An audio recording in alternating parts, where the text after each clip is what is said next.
അതെ, മജീദ് സമ്മതിച്ചു. പൊന്മാളിയ മാനത്തോളം കാണും. അവൾക്ക് പിന്നെയും ഒരു സംശയം. അതിൽ ചെറുക്കൻ ഒറ്റക്കാ താമസിക്കാൻ പോണേ? അല്ല. മജീദ് അറബിക്കഥകൾ ഓർത്തുകൊണ്ട് പറഞ്ഞു. ഞാനും ഒരു രാജകുമാരി. രാജകുമാരി? അങ്ങനെ ഒരുത്തി ആ നാട്ടിലെങ്ങുമില്ല. എങ്കിലും ഏതാ പെണ്ണ്? ഒരു രഹസ്യമെന്ന മാതിരി മജീദ് പറഞ്ഞു. അതൊക്കെ ഉണ്ട്. അത് കേട്ടപ്പോൾ സുഹറയുടെ മുഖത്ത് പ്രകാശം മാഞ്ഞുപോയി. അവൾക്ക് അരിശവും വ്യസനവും വന്നു. അവൾ ചെടിക്കമ്പുകൾ താഴെയിട്ടു. അവളുടെ കണ്ണുകൾ നിറഞ്ഞൊഴുകി. അവൾ പറഞ്ഞു, രാജകുമാരിനെ കൊണ്ടെടുപ്പീര്. മജീദ് ആജ്ഞാപിച്ചു. എടുത്തോണ്ട് വാ പെണ്ണെ. സുഹറ പൊട്ടിക്കരഞ്ഞു. ഞാൻ വരണില്ല ചെറുക്കൻ്റെ കൂട്ടത്തിൽ. രാജകുമാരിനെ കൊണ്ടെടുപ്പീര്. ആ നില അത് മജീദിന്റെ മനസ്സിനലിയിച്ചു. അവൻ അടുത്തു ചെന്ന് അവളുടെ മുമ്പിലിരുന്നു. സുഹറയാണ് എൻ്റെ രാജകുമാരി. അവളുടെ മുഖം തെളിഞ്ഞു. പോ ചെറുക്ക.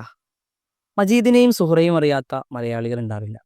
ബഷീറിന്റെ എഴുത്തുകൾ ഹൃദയങ്ങളിൽ കൊണ്ടു നടക്കുന്ന മലയാളികൾക്ക് എങ്ങനെയാണ് അവരറിയാതിരിക്കുക? ബഷീറിന്റെ എഴുത്തുകൾ മാന്ത്രികമാണ്. ഹൃദയങ്ങളിലേക്ക് ആഴ്ന്നിറങ്ങുന്ന മാന്ത്രികതയുണ്ട് അതിന്.